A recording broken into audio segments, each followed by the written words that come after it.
québécoise qui a plus besoin de présentation, Shape WLB. Je m'en vais discuter avec Charles Vallière des nouveautés 2013. Bon, Charles, si tu veux bien, on va commencer par vos rigs à l'épaule. C'est quand même ce qui fait un peu votre marque de commerce. Oui, absolument. Écoute, cette année ici, on display dans le boot ce qu'on appelle la famille Composite, qui est la série de shape de base, là, tu sais, que ça fait quand même quelques années. Donc, on voit ici les modèles différents de la série Composite. On arrive cette année avec des bundles qu'on a, en fin de compte, mis ensemble. On a un petit Matbox, le Follow Focus, puis les rigs pour les gens qui veulent acheter ça en combo. Donc, on est rendu avec une famille composite quand même assez exhaustive. Bien, il y a un an, presque jour pour jour, Blackmagic sortait sa Cinema Camera. Vous avez réagi rapidement pour l'installer sur un trépied? Oui, bien c'est ça. Bien, Blackmagic ont eu la gentillesse de venir nous voir, puis en fin de compte, nous demander si on n'était pas intéressé à faire un produit pour adapter leur caméra. Donc, quand ils ont sorti la caméra au NAB l'an dernier, quand le NAB a fini, la semaine d'après, ils nous ont envoyé les plans, les dessins de la caméra. Pas l'ingénierie intérieure, mais vraiment tous les formats extérieurs. Puis bien, nous, tout de suite, on s'est mis sur nos tables à dessin, puis on a fait quand même un sondage avant sur le web à voir comment les gens aimeraient travailler avec cette caméra-là. Puis on est arrivé avec une cage. On a introduit notre poignée en haut ici, là, press button, qui permet de pouvoir ajuster ça avec, dépendamment du type de lentille, le ballon pour la transporter. Ensuite de ça, on a intégré des top rods en haut pour venir insérer ici un viewfinder bracket, qui est un nouveau produit ça, de cette année, qui est sur tension, donc qui permet de pouvoir monter et descendre le viewfinder, qui tient un peu comme les caméras Betacam. Donc, on peut passer directement du trépied à l'épaule. Quand on se met la caméra sur l'épaule, disons avec le viewfinder, bien, on est très bien balancé. Je vois ici Kurt Neff là, en gros plan, qui est fantastique. Donc, c'est ça. C'est une petite rig un peu compact, mais qui permet d'être à l'épaule de façon confortable. On a aussi ici une cheese plate qui peut adapter le Gold Mount Anton Bauer, qui a été designé spécifiquement pour venir powerer la caméra Blackmagic. Et de l'autre côté, nous, on a fait des petites braquettes pour venir visser l'enregistreur SDI de Blackmagic. Donc ça, c'est un système là, parmi tant d'autres de Blackmagic. On a ici dans le display un autre type de système. Celui-là qui va être la même cage, mais un système qui est ce que j'appelle moi offset, donc qui va décentrer la caméra. Ça, c'est pour les gens qui vont travailler vraiment avec la caméra, l'image de l'écran de LCD intégré de la caméra.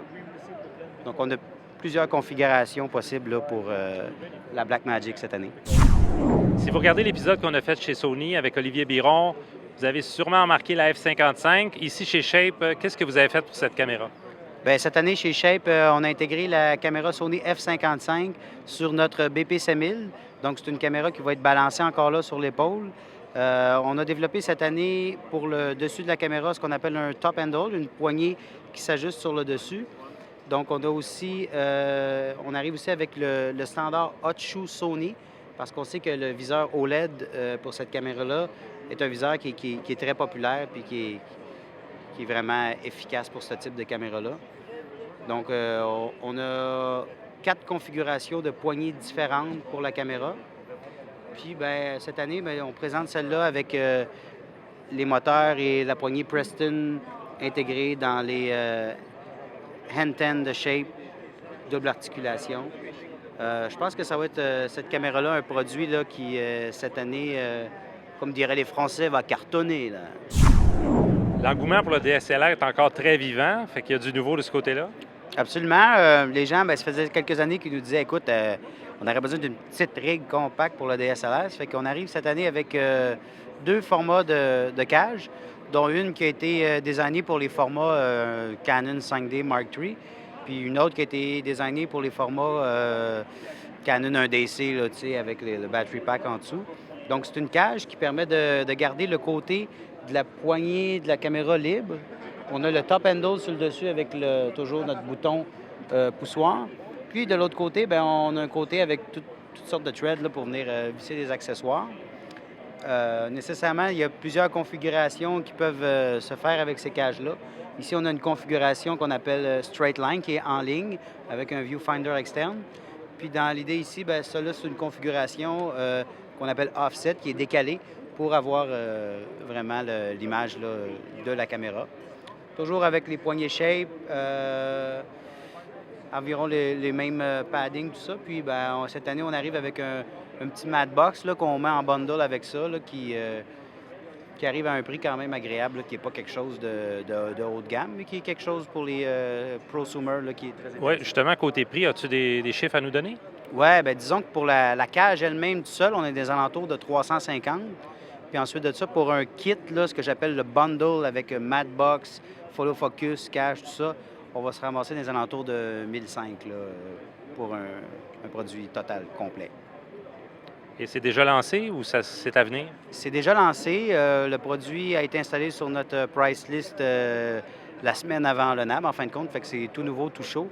Et c'est un produit aussi qui a été fait en collaboration avec M. Kurt Neff, qui est un DOP canadien qui a gagné écoute, plusieurs awards, tout ça. Donc, sur le dessus de la caméra, ici, on peut voir, c'est un produit signé Kurt Neff, by Shape. Charles, il y avait une demande chez les consommateurs pour des accessoires plus abordables. Vous avez du nouveau là-dedans? Oui, absolument. Cette année, on arrive avec un petit produit qu'on appelle le Candy. En fin de compte, qui est une petite poignée qui a été désignée pour les DSLR, qui va s'attacher hot shoe sur le dessus de la caméra, avec toutes sortes de pas de vis ici, qui va permettre de venir attacher soit des hot shoes pour venir mettre les micros, un petit Magic Arm pour le moniteur, tout ça. Donc, c'est un produit qui va se détailler 69 en magasin. Nécessairement aussi, on arrive avec un beau présentoir qui vient avec ça. Donc, on va voir là, ces présentoirs-là un peu partout là, à Montréal, probablement chez Lozo, puis à l'international dans plusieurs des boutiques là, où on vend. Comme je vois, c'est disponible dans une gamme de couleurs. Oui, c'est ça. On a décidé de faire ça. D'ailleurs, c'est un peu pour ça qu'on a appelé ça Candy, comme des bonbons. Donc, je pense que la liste de prix, on a 5 couleurs différentes. Puis c'est des couleurs qui sont assez flashantes, assez flyées. On a commencé cet hiver avec ça. Donc, le marché des gars de snowboard qui faisaient du ski, tout ça, on a fait des événements avec l'Ozo, le Challenge Coors Light au Mont-Saint-Sauveur, tout ça. Puis ça a été un produit quand même vedette, là, où on en a vendu beaucoup. Les gens ont bien apprécié. Ça devrait trouver sa place dans un bas de Noël. Yes, absolument. Du très haut de gamme jusqu'au consommateur, une cuvée 2013 qui en donne pour tous les goûts.